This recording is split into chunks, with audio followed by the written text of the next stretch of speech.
Hello everyone, Alistair Gold here. It's Tottenham Hotspur, so there's always something happening, even it would seem on a Sunday evening. What a club, what a club. But we'll get to transfers and potential transfers in a bit. Let's talk first about yesterday, Southampton. 1-1. We have another FA Cup replay to look forward to. Next, not this week coming, but the one after. I'd imagine it's probably likely to be the Wednesday. Strange match. It's one of those, as always with Tottenham at the moment, there's little kind of slivers of stuff that you can see that's an improvement, and there's also various bits of the game where you can see it's still just not clicking at all. Plenty of chances, especially in the first half. Son missed an absolute glaring one across the face of goal, and probably was even easier just to knock it in off the legs of a defender, quite frankly. It was one of those that was so close to the goal that it really should have been put in either by Son or someone else. Lucas denied by the keeper as well, really good save with his foot, Angus Gunn. But Spurs eventually obviously found that breakthrough, and it was a cracker. It was actually a really, really good goal. I'm sure you've seen it. Giovanni Lo Celso, the absolute main man at the moment, embarking on that long mazy run from his own half, going past two or three players, showing that strength and skill that seems to be the kind of the hallmark of his game. And he played it off to Lamela, who'd come off the bench only a few minutes before, I think. Lamela sets up Son. Son clinically fires the ball straight into the bottom right corner. Terrific goal, but Tottenham couldn't hold on. And unfortunately, it's just that defence at the moment that they're getting the odd clean sheet, and I want to say very odd because they are very rare, but there's so many matches where they seem to defend pretty well on the whole for the majority of the game, and then they'll commit a really sloppy, silly mistake. And in this occasion, doing my usual Serge Aurier watch, Serge Aurier was excellent, I felt, for pretty much 99.9% of the game. Really, really played well, very similar to how he played against Norwich, and excellent performance, really good defending, getting forward as well. Although he played a slightly more withdrawn role, I felt, yesterday. And in literally one moment, and that's all you need, obviously, in a game like that, he switched off, lost possession. Southampton broke, and Buffon obviously smashing the ball home. That's football, unfortunately, isn't it? You can have a terrific game, but if you switch off just once, it's good night, isn't it? Well, it's not good night on this occasion. There is another day, another night, but it was a strange game. Like I say, there were so many things to take from it. Like Son, terrific finish. That's 2 goals in 2 games, and I'd actually say Son's been probably below average. I was going to say average, but I actually think that's probably overstating how he's been playing. I think he's been probably quite poor for Son standards. Real lack of confidence, giving the ball away, very sloppy in possession, his decision making. And what I found strange that after both of the goals in both games, he's actually hasn't improved. That confidence hasn't kicked on. He hasn't then looked like he's going to be. We know what Son Heung-min's like. He's a guy that absolutely tears teams apart, tears opposition defences apart. He runs at them, he scares them, he can score goals from all angles. I've always said it, anyone that's read my stuff in the past, I've always said about Son, it's almost like he is an instinctive finisher in terms of when he switches his brain off and just doesn't have time to think about it, he actually, scores goals. When he kind of has that little bit more time to think about it, I think that's when he makes more mistakes in his finishing. And yesterday, his goal was kind of this quick inside bang instinctive finish, really lovely curling into the bottom corner, low shot. Whereas earlier on, obviously, he had a bit more time to think about it and he messed it up. Lo Celso obviously also scored earlier in the game as well. That was ruled out though. But yeah, for Son, it's a shame really. This is the kind of period where Spurs need him the most. This is in previous seasons where they haven't had Harry Kane. Son's been the one to step up. So for his poor form to coincide with Kane's absence, it's kind of why it's a bit of a disaster right now for Spurs, because no one else is stepping up whatsoever. So he's one to keep an eye on, Son. I'd hope that's going to change soon, because it's a little bit worrying in terms of how Spurs need him. He is one of their main men. He's a talisman, and he needs to fix that pretty quickly. I mentioned him there, but obviously, once again, Giovanni Lo Celso absolutely smashing it in terms of, I think that's 4 is it 4 starts in a row now, I think, where every single one he's probably been the best player on the pitch. And Jose Mourinho is now a fully paid up, card carrying member of the Giovanni Lo Celso fan club, which is fantastic because he kind of looked early on, didn't he, when Mourinho arrived, that it was a little bit like, oh, he's got to adapt. He kind of chucked in some little barbs about him, which, he's done it with Ndombele as well. And you think, oh, I know it's a challenge to the player, but it doesn't come across very well. He wasn't using him. And then he had a couple of substitute appearances where you could just tell, he's getting to grips with this English league. He's starting to kind of understand what he's got to do. And these 4 starts, he's been superb. And Mourinho said after the game, he was asked about the option to buy Lo Celso, obviously, as I've said before. But if you've missed it, Spurs can buy him for 27.2 million this month, make his loan a deal a permanent one, or they can wait until the summer and it becomes 34 million. And they're also, if Spurs were to qualify for the Champions League, it becomes an obligation to buy rather than an option to buy for that 34 million. So really, it makes complete and utter sense to buy him now for the cheaper price, and also the fact that the guy is clearly a Premier League player and really could go on to be a Premier League star. He's only 23 years old. People have this massive, often quite a big adaptation period when they move to a foreign country, and I feel that we're seeing signs that Lo Celso has already made that jump. Obviously, there's going to be downs for him, there's going to be ups and downs and dips and all that, but to have 4 consistently very, very good games against good opposition as well, or varied opposition, I think proves that he's adapting quite quickly. And Mourinho said after the game, when he talked about the option to make him a permanent deal, he said the guy's making a decision. Essentially, he's playing so well that it's making a decision for the club.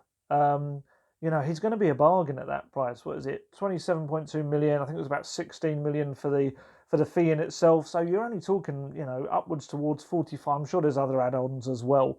But for a player of the potential class of Lo Celso, it really is a snip. And it's good to see Mourinho being a fan as well, because sometimes in the past I think Mourinho has been accused of maybe some players that he possibly sees as luxury players, not looking to get them into his team. But I think the beauty of Lo Celso is that he's a very talented flair player, but with a real grit and strength and drive and determination as well, which is a brilliant balance. It's the Mourinho balance. That's what he wants. He wants that kind of bit of both worlds. So yeah, that was good to see. We also had Gedson Fernandes' debut. I thought it was okay. I wouldn't go overboard. I wouldn't sing to the rooftops about it, but I also wouldn't say it was poor. I've heard he's gotten a little bit of criticism on one TV channel, but I don't think he was awful. I think he was almost doing that thing of a young guy, over-eager, running at stuff, possibly getting out of position too many times, trying to be involved. He made some really great runs, made some good early interceptions, but I think it was just a case of he's still learning the tactics of this team, still learning where he's meant to be on the pitch. There was one moment I remember Dele Alli breaking up the pitch, and he looked to his right to knock it to Gedson Fernandes, and he wasn't there. He was kind of back near the halfway line, had to try and make up the ground, and they couldn't really do that move. And I think that's all it is. It's about learning. It's about a player who's only made a handful of starts in the Portuguese league for Benfica this season due to various issues over there and an injury he had. And he's got to get that fitness, he's got to get that sharpness. But I think you saw a few little moments that shows he's not going to be lost in the Premier League. He's not going to look like a guy's out of his depth. But it's going to, like I said earlier with Lo Celso, it's going to be an adaptation period where he's going to have to figure out his teammates' play and the league itself, because it's a league like no other, isn't it? It is a brutal one. And that's why I think it's so pleasing to see Lo Celso kind of taking to it now as well. That was kind of the match. I don't really want to harp on too much about the match because obviously we've got a load of other stuff to get onto with 5 days left of the transfer window, but it is what it is with Tottenham at the moment. They're showing little flashes where you think, oh, they're getting it together, and then they're kind of letting themselves down. And until they get over that, I think the biggest, obviously glaring thing is still the lack of striker. They're missing someone who is up there to not only hold the ball up, but is on the end of chances to put them away. But we will come to that. Let's talk about Christian Eriksen. I watched him come off the coach. I don't always go out and watch the coach arrive, but I think because we kind of had an inkling that Eriksen was going to travel, obviously with all the Inter Milan speculation. So I went out and watched him get off the coach. It was All the players obviously came off in their dribs and drabs. Eriksen was the last one to come off. I don't know what he was doing at the back of the bus, maybe forgotten something, or he's just one of those cool kids that sits at the back. But he kind of came off at the end, walked in, and then we found out not long after that he actually wasn't in the squad at all, which is a strange one. It's a bit of a why take him along if you're not going to use him at all kind of moment. Obviously, we know the kind of the details of the Inter Milan deal, which is edging ever closer to its completion. It's around 17.5-ish million for Spurs. There seems to be other little built-in things as well. I saw an actual report today that there's also something about a Spurs and Inter player friendly, and Spurs will get the proceeds of that. It's a fee that obviously is vastly reduced due to the fact that he's only got 5-6 months left in his contract. Obviously would have been a player who in previous years, had someone tried to buy him at his peak, maybe would have been looking at 100 million type fee. But he's no longer that player, and he's no longer got that contract behind him.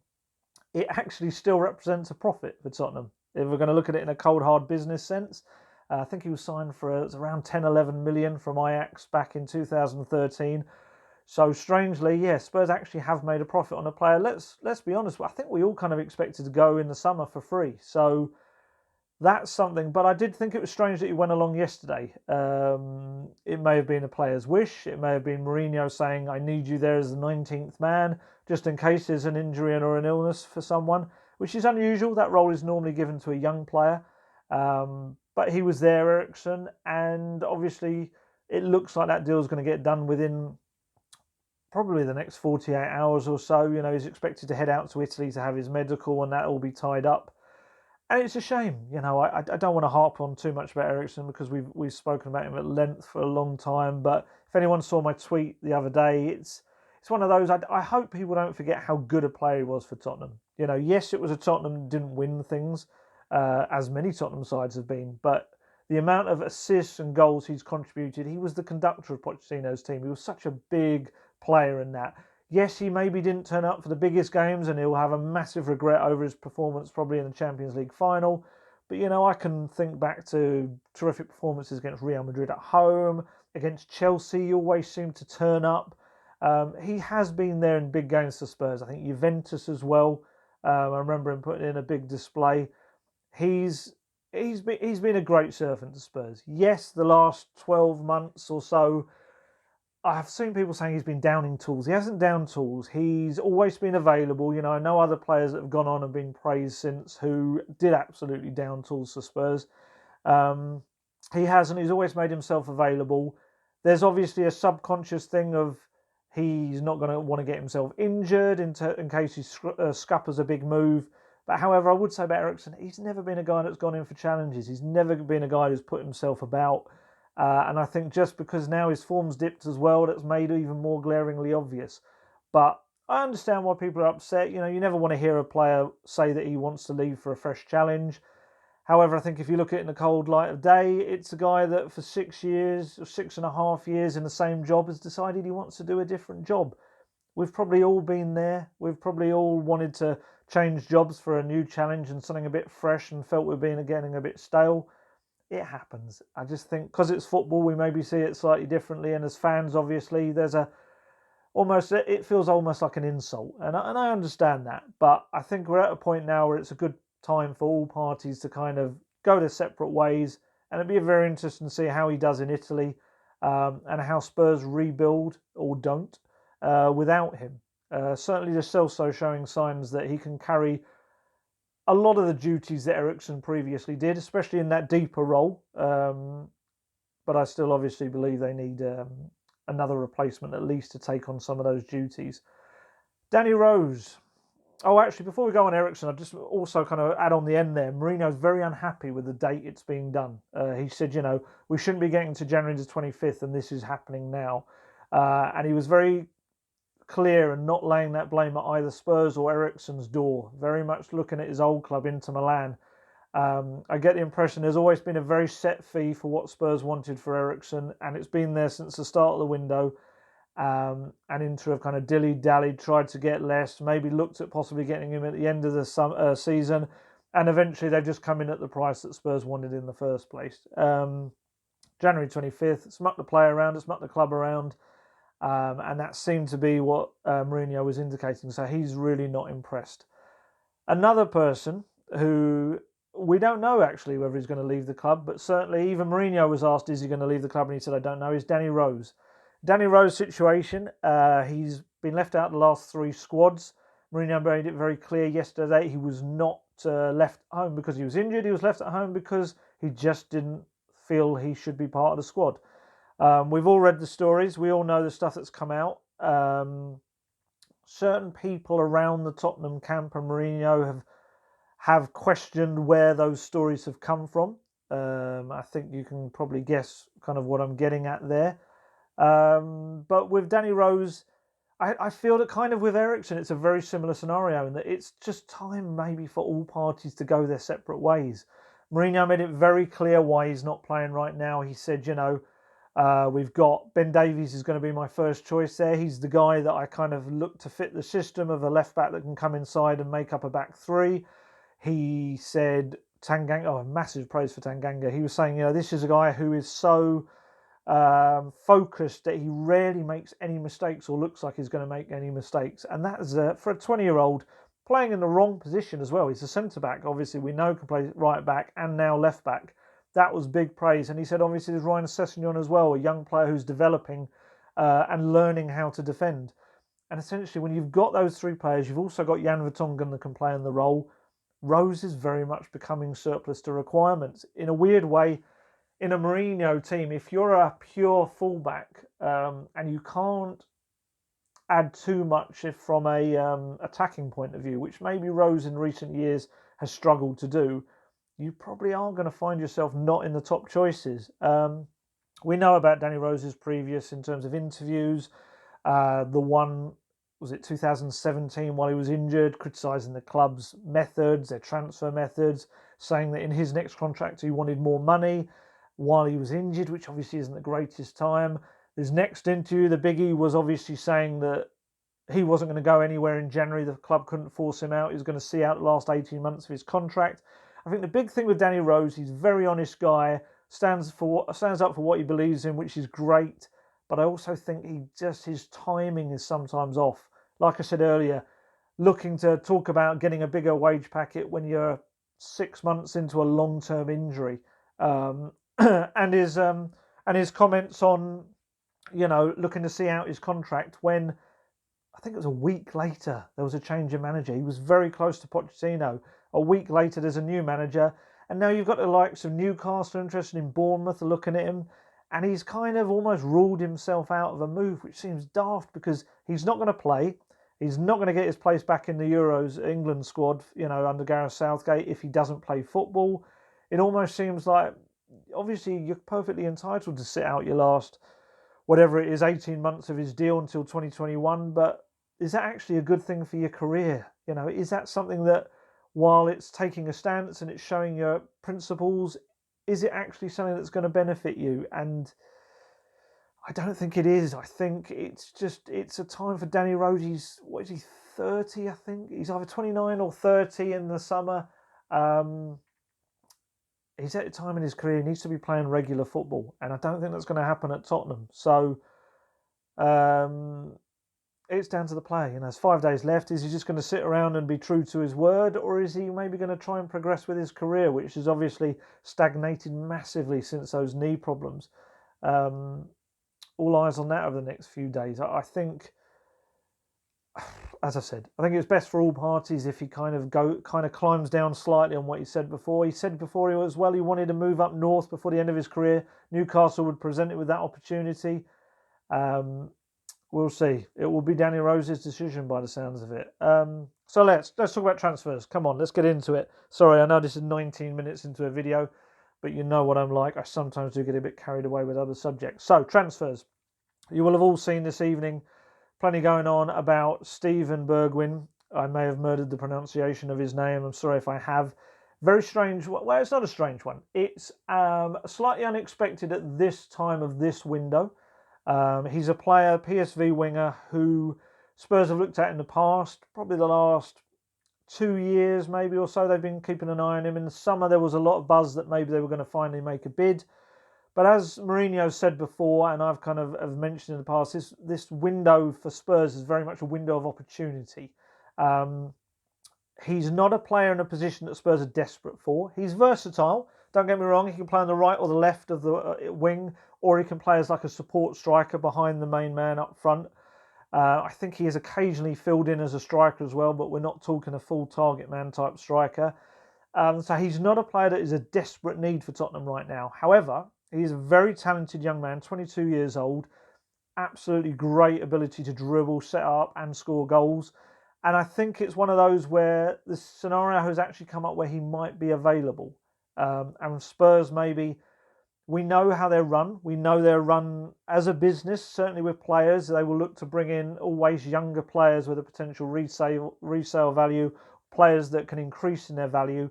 And when it comes to Bergwijn, he certainly is exactly that kind of player. I think what I'm hearing is that Spurs are kind of looking around the 25-30 million euro mark, which PSV want more than that. It's a very strange scenario is brewing. If you've seen any of it, Ernst Faber, the head coach of PSV, came out before the match. PSV, I think it was playing Twente today. He said Bergwijn wasn't going to be in the side. He'd asked not to play because of all this kind of stuff about his future. He was asked about Spurs, and he seemed to indicate, and this I'm only going on translations. I don't speak Dutch, so I haven't been able to kind of verify this myself. But certainly seems to be enough people that can speak Dutch are saying that he was asked, is it Spurs? And he seems to indicate yes. And that he kind of seems to be indicating that he'd come over to London. However, after the match, which they drew 1-1, there's been a lot of stuff coming out of the reporters who were at the match, and obviously talking to Faber about the game, that the club, PSV, have not given permission for the player to go abroad, to go to London. No fee has been agreed, and they're not at that kind of stage yet. So it's all a bit of a complete mess. You know, it reminds you of is it Peter Dewingy, wasn't it? Did something similar. Tottenham transfers are always like, I remember even Davinson Sanchez. I think there was talk that he'd kind of had a bit of a tantrum or at least not a mini strike, but you know what I mean, when Spurs had made their interest known. But it's a strange one. We know the priority areas. I say it's strange. It's strange in terms of the immediate need for players clearly is not a winger. But if they are tying down someone that's going to be a very big player for Spurs in the future and can do a job now, obviously you go for it. But I'd hope personally that doesn't affect transfer funds in terms of other areas, and it's seen as an investment in talent rather than a player that has to be done right now and comes out of the transfer budget for now. But unfortunately, I do wonder whether it's going to. So anyway, very talented player, very versatile. I'd imagine with all the fuss that's now being caused, I think we'll see that one hopefully be done in the coming days. But it looks like it's going to be a little bit of a messy one. Certainly, I think one of the other PSV players was asked about it after the game and seemed to be wishing him well, as if he felt it was a deal that was going to be done. Spurs are still looking for a striker. That's the key thing for them. They're looking for a target man. I've seen some links sometimes with players that aren't target men. They're looking for a big striker, or at least someone that is strong enough to hold the ball up front to fit in with Mourinho's tactics. Anyone that's listened to these or read my stuff kind of knows their main guy that they're looking obviously is Krzysztof Piatek from AC Milan. He fits the profile, a bit like I was saying with Bergwijn, that he's only 24, scored 30 goals in Italy last season in all competitions. Bit more of a difficult season this year. He kind of allegedly had a bit of a falling out with the coach. Ibrahimovic is now gone there. He's found himself down the pecking order, and he hasn't been able to contribute the same amount of goals, so he's looking to move on. He's Poland international. Good player, you know, and he's one of those I think Spurs feel that they can get him for a decent price. Some of the talk has been around 28 to 30 million. Spurs, apparently, according to reports in Italy, went in with a loan move option first, bit like Gedson Fernandes with a future fee. Milan weren't looking for that. He's their main guy. Lots of other players they're looking at as well. We know about Willian Jose from Real Sociedad. Zé Luis from Porto, even Islam Slimani. They're looking at, they're much older kind of players. They're more Players for the now, not so much the long term. Piatek is the one who is the long term option. Is, as I said, with Bergwijn, I don't know if it's Bergwijn or Bergwijn. I'm sure someone in the comments with a bit of Dutch knowledge can actually tell me how to pronounce that for future ones. But Piatek is very much a project player. He can do the business. Hopefully now he will still be a gamble. Of course he will, because he hasn't got any English game experience. And we know that, sometimes players coming from Italy, it's a slightly different league. I'd probably say, in terms of leagues, that the easiest to adapt from, possibly the Bundesliga. It's like quite a fast physical league as well.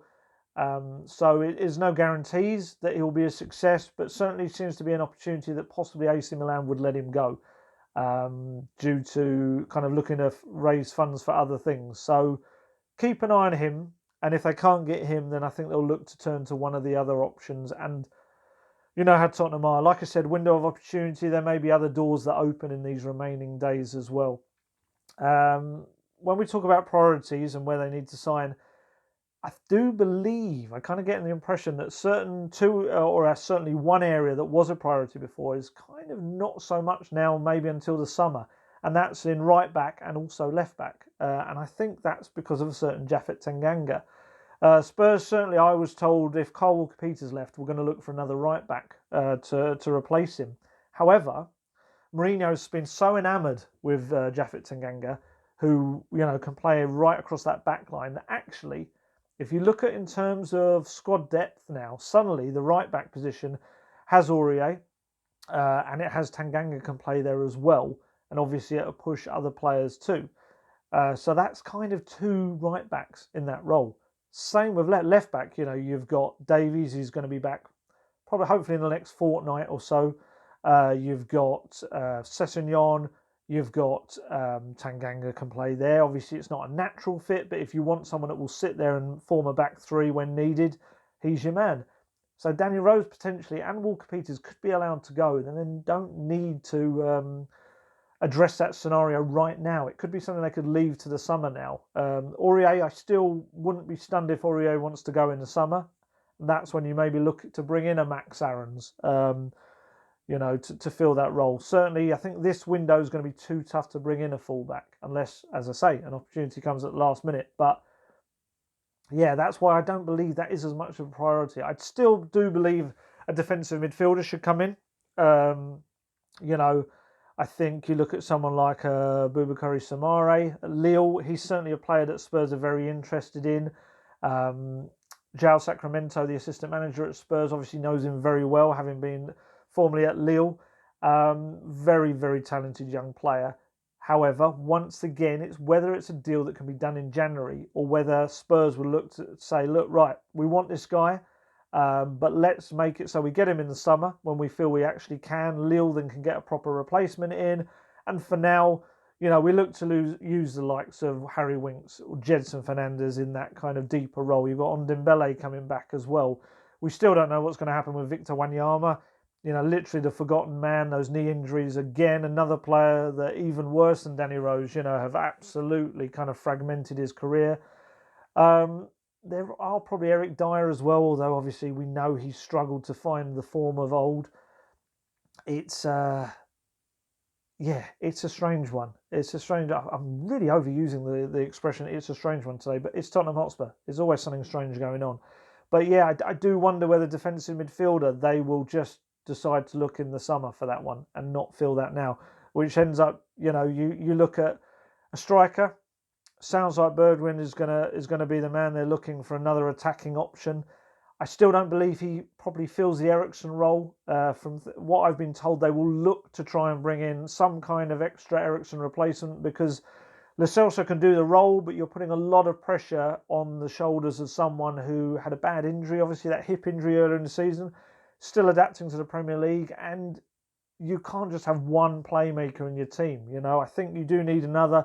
They've looked at Ziyech from the Ajax, Hakim Ziyech, very good player, could be available for around 45 million or so. But again, it's about how much they're looking to spend and how much they can recoup as well. I think they're looking to do a few permanent deals. We've got Obviously, Eriksen going out, Kyle Walker-Peters, Danny Rose is a potential if he goes, Victor Wanyama if they can get the interest drummed up. Juan Foyth, I'd like to think would be a loan rather than a permanent deal, but it depends how dispirited the player is with the lack of playing time. That could bring a kind of a healthy load to the coffers on top of whatever they were going to spend already. So I wouldn't rule out that they look to maybe bring in 3 players. Certainly the aim right now it seems to be Bergwijn and a striker. Obviously they've already bought in Gedson Fernandes. But I do think they'll look to bring in another midfielder. But whether it's doable is a completely other thing. I'm trying to think of Bruno Fernandes. We know about Bruno Fernandes. We know Spurs have been interested in the past. I just wonder whether that ship might be sailing now and that United will push for him in the last few days of the window, and whether Spurs can compete financially with the package that they'll be presenting him and Sporting Lisbon. So it's going to be mad. It's going to be a busy few days. I'm going to obviously try and be on top of it as I can. We're trying to think where we're going to be. We've got a press conference likely to be on transfer deadline day, which is going to be a very interesting one. Transfer deadline day obviously closes at 11 o'clock, doesn't it, on Friday? I'm just trying to think. I can't think of any other positions I think they're going to really look at. Bergwijn was a surprise, I think, to a lot of people that it was this window. But like I say, it's going to be very much a case, the way Tottenham operate, it's on in terms of who becomes suddenly available. It may be someone on their list of targets they didn't think was, and at the last minute is. We may see a sudden surprise departure. You know, if Bergwijn comes in and they suddenly feel they do have too many players in that kind of winger/attacker role. You know, you've got Lucas, Son, Lamela, Sessegnon, Lo Celso can play there as well. Gedson Fernandes can also play up there as well. Perhaps a sudden move for one of those guys. You know, you can never rule it out. You know, Eric Lamela, I think Mourinho's quite a fan of, but if someone came in with a big bid for him with his injury record, would Spurs be able to resist? Personally, I think, like yesterday, I think he shows what he can bring to the team. But if you are going to bring in a young player for a fair bit of money, I think it would have to be in the end. Do you then look at outgoings? You know, people probably know my thoughts on Lamela, and I know he's got also, he divides opinions a lot, but never rule out a sudden last-minute kind of sale. I think Barcelona and Lucas Moura were linked in the last window as well, weren't they? In the summer, there was a possibility that he was going to suddenly move, which would have been a surprise. So let's see what happens. It's going to be a manic few days. I'm going to try and keep up with it as much as I can and let you know any kind of new stuff. So obviously keep an eye on whatever I'm trying to do.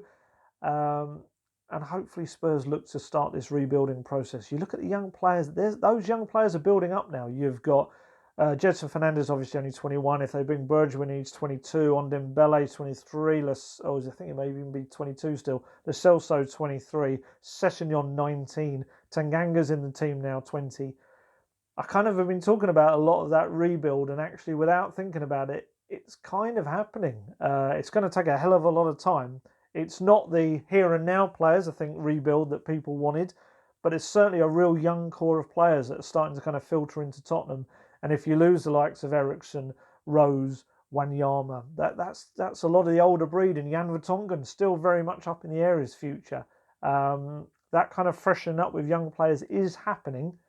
But whether it's enough to propel Tottenham into the top 4 this season and those Champions League riches next season again, that's a whole other matter.